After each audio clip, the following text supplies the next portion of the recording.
So another processing thing I like to do while I'm out here working is, as I did before, was take the fresh moringa leaves and put it under the sun above, ground it to the earth, and use the flowers. Of course, the flowers really give it a nice sweet flavor to it, and bees love the moringa. And don't forget to check out my moringa pura meal, moringa honey video. The Mayan honeys, that's vegan friendly honey, the first ever vegan friendly honey. So that's really interesting. So simple, you just kind of take about 2 branches worth of moringa leaves and some flowers and just put it right under the sun. You can let that sit there all day, kind of like sun tea. So this is a little bit, I'm going to get to work here, as we want these to become pulverized. Abubola, Abubola, Abubola. EGP, the black sun, baby. The efficacies. May all the nutrients stay bioavailable, work out for all people, heal all nations, heal all tribes, heal those who are open, and willing, and honest for purity, integrity verified produce. Smart be it. Ababubu.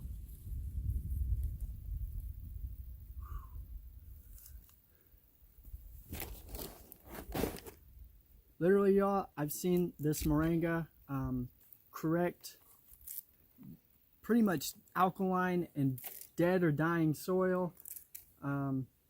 So that would be another goal as you have more moringa trees cultivated, taking them and maybe putting a pile or bucket of distilled water and making compost tea kind of next to the compost pile, pouring it into the soil itself. You're feeding it all those minerals, vitamin A, vitamin K, A through Z, B12, zinc, magnesium, copper, boron, all the carbon and life that's involved in it, the fiber, chlorophyll. So like, this is not only, it's like a ultra superfood, it's above and beyond superfood is the way to look at this. As I've talked about many times before. So I kind of like this way of doing it. It's on the go, it's hand-picked with love, gourmet fresh, and as you're under the sun, the water evaporates and makes it even more bioavailable, biophotonically, enzymatically enriched.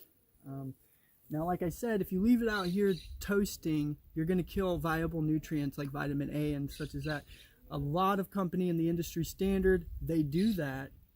They put it in the oven. They do sun drying. They leave it out there all day long under the filter or a kind of a mesh tray. So there's just no sense in doing all that. If you can get it kind of a little bit dried, you'll notice the leaves fall out too. And then as long as you have kind of like this sheet here or some sort of a blanket, you can grab it like a netting and just pour that into right with. So you just come to like so.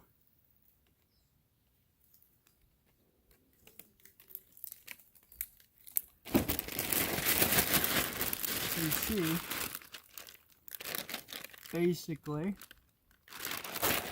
and that's probably about a pound of moringa right there. That's what about a pound of moringa fresh leaves look like. Very nice. Try to take all the little branches out you can.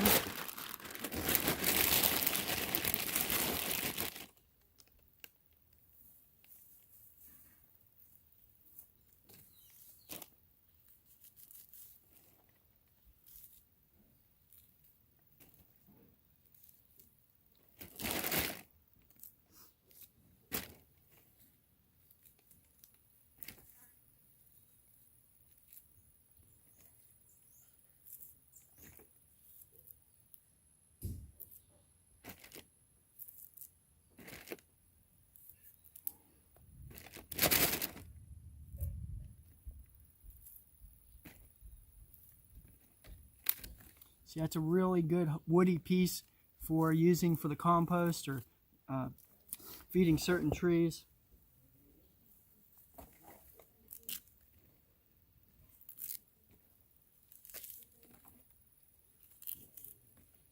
And these leaves are already dried, but they're not, you know, completely shade dried yet. Now, after we do this process, we will put them in a shade dry and cool environment, as that is how you're supposed to do it, because the nutrients will stay intact. You won't lose any viable B12 or enzymatically bioavailable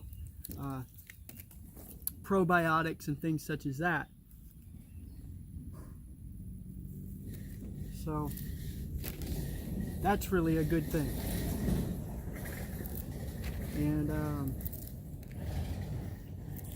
so it's actually a very simple process. No need for sprays, ETOs, things like that, as moringa will not mold. I've seen water on these leaves and still not mold because they're antifungal, anti-viral, antibacterial. It's really amazing. And the industry doesn't take that into account. They don't consider these things as they should, because they wouldn't need to use all these different things. But it's an FDA regulation that has to go on with all plants. That's Codex Alimentarius, UN Treaty.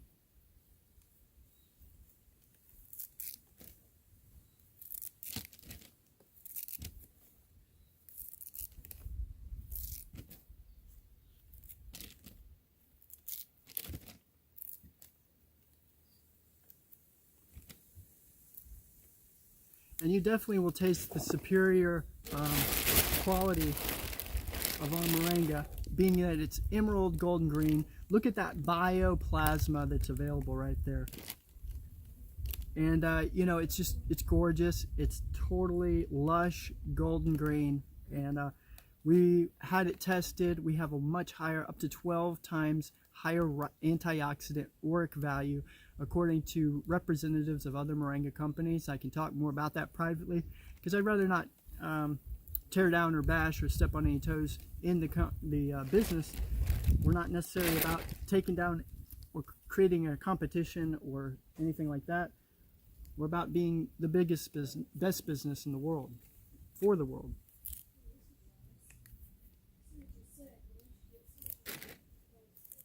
So I would call this, what I call it in general, is wild, jungle crafted, and hand picked with love.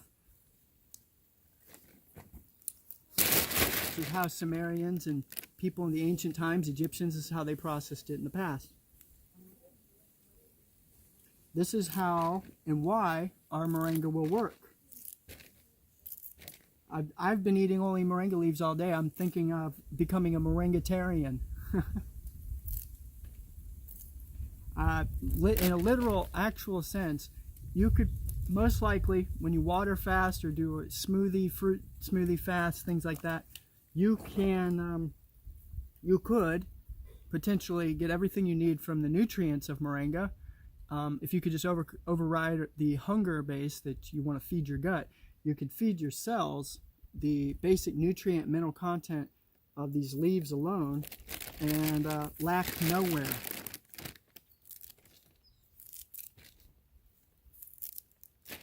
Just like you hear about breatharians or people who gaze at the sun.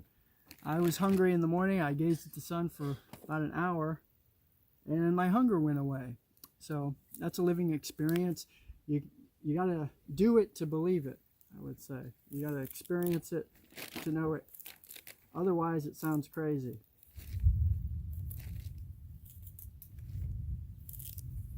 But you think about it, just like the tree, you know, moringa just sits there, absorbs all that sunlight, and it ends up being the most nutritional tree on the planet.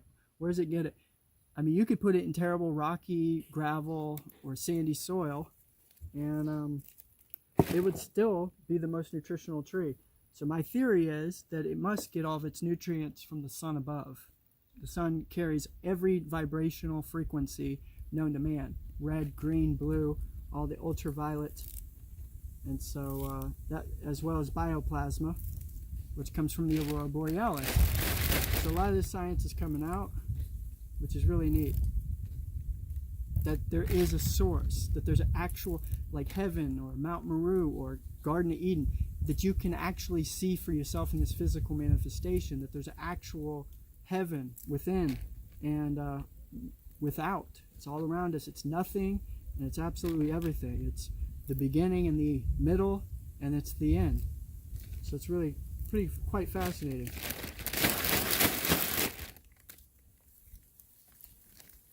So there is an absolute truth no matter what, you know, a stratum of truth. In a reality sense, the subconscious is more of a reality than this conscious reality. So get that? Try to comprehend that. So if any of them have any water on it, kind of step it to the side individually. You'll want it to dry out.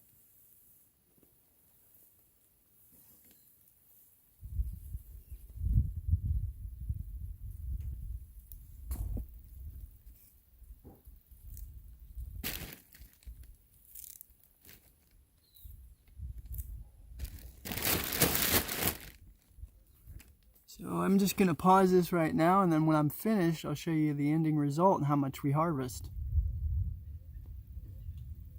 Oh.